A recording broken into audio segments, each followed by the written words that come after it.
ومن يضلل فلا هادي له وأشهد أن لا إله إلا الله وحده لا شريك له وأشهد أن محمدا عبده ورسوله يا أيها الذين آمنوا اتقوا الله حق تقاته ولا تموتن إلا وأنتم مسلمون يا أيها الناس اتقوا ربكم الذي خلقكم من نفس واحدة وخلق منها زوجها وبث منهما رجالا كثيرا ونساء واتقوا الله الذي تساءلون به والأرحام إن الله كان عليكم رقيبا يا أيها الذين آمنوا اتقوا الله وقولوا قولا سديدا يصلح لكم أعمالكم ويغفر لكم ذنوبكم ومن يطع الله ورسوله فقد فاز فوزا عظيما أما بعد فإن أصدق الحديث كتاب الله عز وجل وأحسن الهدي هدي محمد صلى الله عليه وسلم وشر الأمور محدثاتها فإن كل محدثة بدعة وكل بدعة ضلالة وكل ضلالة في النار.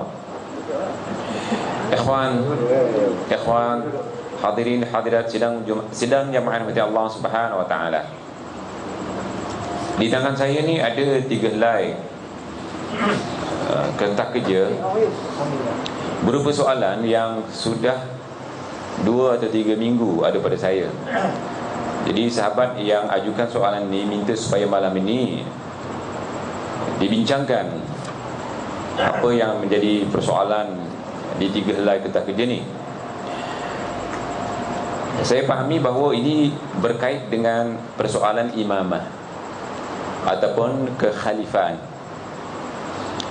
Memang dibawa semua hujah, tetapi awas, Al-Quran perlu dipahami dengan hadis, dan hadis perlu dipahami dengan athar, dan Quran, hadis dan athar perlu dengan pemahaman salafus salih.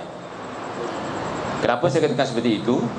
Kerana Rasulullah SAW menjamin yang paling benar pahamannya adalah para salafus salih. Adapun selain mereka, ingat dia, perpecahan dan bid'ah berlaku begitu banyak setelah selesainya atau berlalunya zaman salafus salih.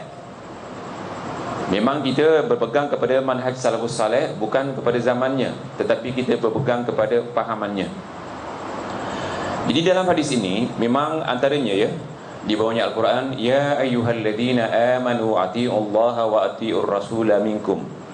Kemudian wa ulil amri minkum. Ya ayyuhalladzina amanu ati'ullaha wa ati'ur rasula wa ulil amri minkum. Wahai orang-orang beriman, taatlah kepada Allah mutlak. Kemudian kepada Rasul mutlak. Wa ulil amri minkum, itu tidak mutlak. Okey, kalau ulil amri dimaksudkan khalifah, ya, taatnya mutlak. Taatnya mutlak.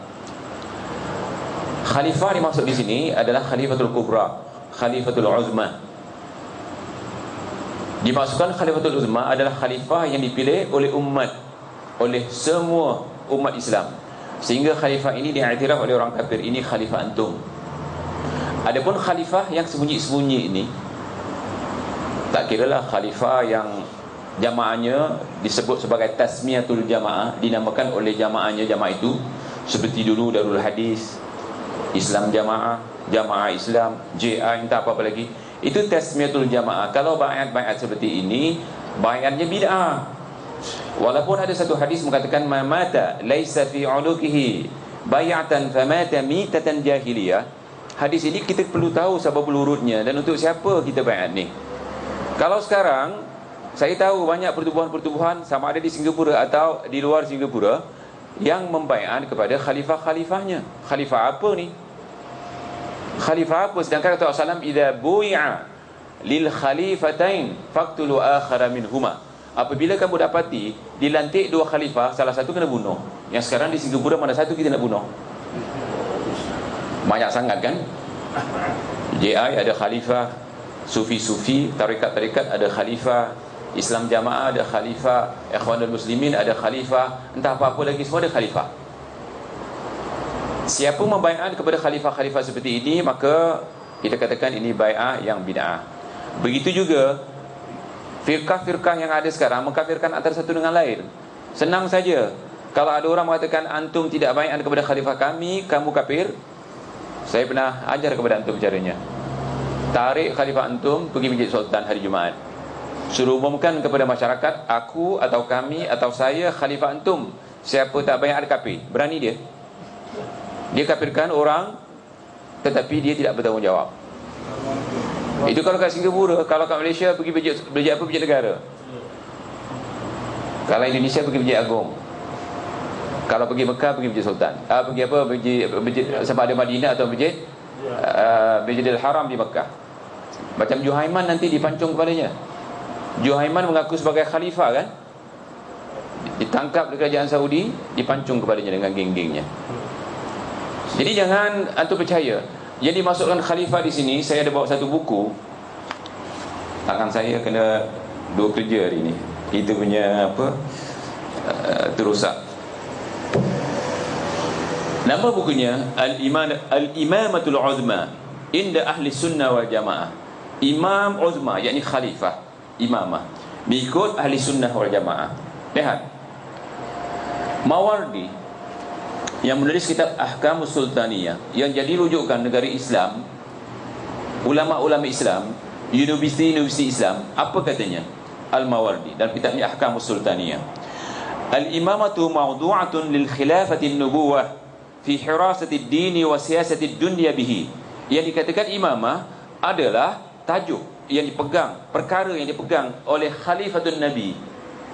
Tahu khalifatun Nabi? Khalifah pengganti Nabi, yakni Khalifah Al-Uzma, atau dikatakan Amirul Mukminin, dalam menjaga urusan dunia, politik dan urusan agama. Urusan dunia, politik, urusan siasat, ekonomi dan urusan agama. Khalifah antum jaga apa? Jaga duit saja. Setiap tahun infak bayar dengannya. Ini zakat. Setiap bulan 10% paling kurang bagi padanya. Zakat tidak boleh dibayar, infak tidak boleh dibayar kecuali kepada khalifah. Mana ada seperti ini? Di dalam Al-Quran, di dalam hadis, berapa asnaf yang boleh dapat infak? 8, tetapi dikhususkan 1. Jangan dinafikan, saya tahu. Yang kedua, yaqulul Imam Al-Haramain Al-Juwaini. Juwaini siapa tak kenal? Kalau sesiapa membaca buku fikih, buku akidah, Imam Juwaini mengatakan al-imamatu riyasatut tammah wa za'ama tata'allaqu bil khassa wal 'amah fi Muhammadid din wad dunya. Yang dikatakan imam, yang dikatakan amir, yang dikatakan khalifah adalah imamah yang mengetuai secara umum dalam perkara apa saja yang berkaitan dengan urusan khusus atau urusan amam, terutama